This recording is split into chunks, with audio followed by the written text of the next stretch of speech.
And we're going to turn now to our next guest. Very excited to welcome her. She made Olympic history during the 2016 Rio Olympics. First Muslim American woman to medal while wearing a hijab, taking home the bronze in fencing. She has continued to work now as an activist, entrepreneur, speaker, and now narrating Audible's 6-episode series. It's called Rebel Girls Go for Gold. Everybody, please welcome Olympic medalist Ibtihaj Muhammad. Thank you so much for being here. And look at that smile. And I see you still got the gear on, that Olympic gear you're wearing. Are you missing it? Would you go to Tokyo if they sent you a ticket?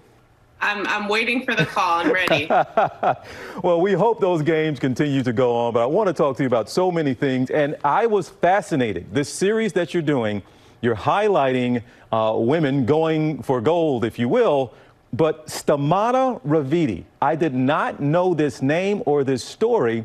And help me understand why it's so important to highlight this particular woman who wasn't allowed in the Olympics. What is it, 1896? She wanted to run a marathon. The men ran it. One day she ran it, the next day on her own, and tried to get her time submitted. Why are these stories so important to highlight?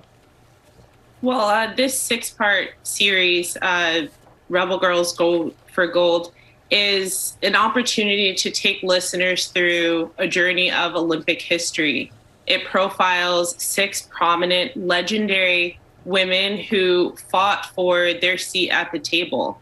And what I love about this series is that I was able to learn about these women as well and really understand how without them, I wouldn't have had the opportunity to compete. You have your place in history, but did you, as you were doing it, were you just trying to do you? Were you just trying to compete, or did you always consider yourself a barrier breaker or just an athlete? You know, that's an interesting question. I think when I was younger, I was just hungry to win. I loved the chase of sport and just getting better. I always have really appreciated the idea of a challenge. I've always had a really strong work ethic. But at some point throughout my professional journey as an athlete, I realized that the journey was bigger than me. There had never been a woman of color on the United States women's saber team. There had never been a Muslim woman competing for Team USA before. So this was just an opportunity to not only change history, but to me, more importantly, change the way we see ourselves as Muslim women, but also how other people perceive us as well. Do you think, and I know it was, you talked about it, it was kind of lonely for you in a lot of ways in fencing, certainly. First of all, you didn't look around, see a lot of folks that looked like you. Over the years now, do you think we are doing better, the sports world doing better, maybe the Olympics doing better at being more welcoming, more inviting, and creating a better environment now for athletes than you possibly had? I hope so. You know, this is a never-ending journey. This idea of bigotry or racism or prejudice, this didn't occur overnight. These are things that took a really long time to develop, and it'll take us a long time to get out of these spaces.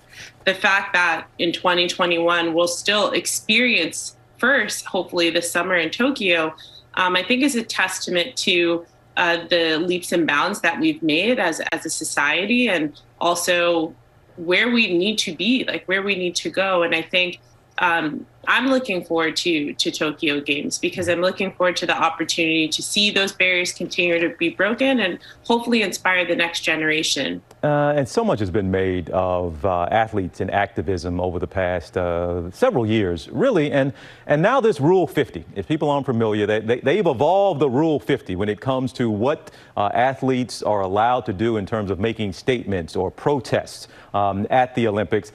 And they keep kind of tweaking it and saying you can protest here, you can do it like that, and you do it over there, and just stay in this lane, but don't do this. And it's evolved to a point now. Do you like where it is, which will allow athletes to make some type of statement in certain places, or do you think they just need to allow the athletes to be themselves and make whatever statements they want to say? I think it's really important that we acknowledge the power of sport and how sport can really drive these conversations around change. I feel that Rule 50 is a way of silencing voices. It's a way to prevent us as athletes who are committed to justice and equity from using our platforms in this moment. I don't think that where Rule 50 is now works. we as athletes want to continue to use our platforms to speak up, to speak about the things that affect us, that affect our lives as humans. And I would encourage the IOC to change the legislation in the Olympic Charter to reflect sport and the beauty of sport, and sport really driving and changing the conversations that hopefully will lead us down a path of inclusivity and equity for all. Ibtihaj, it has been really a joy to watch you over the years. Congratulations on everything and that you continue to speak on. And we will see you down the road, all right?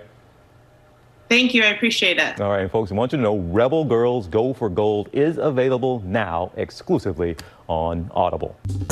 Well, hey there, GMA fans. Robin Roberts here. Thanks for checking out our YouTube channel. Lots of great stuff here. So go on, click the subscribe button right over here to get more of awesome videos and content from GMA every day, anytime. We thank you for watching, and we'll see you in the morning on GMA.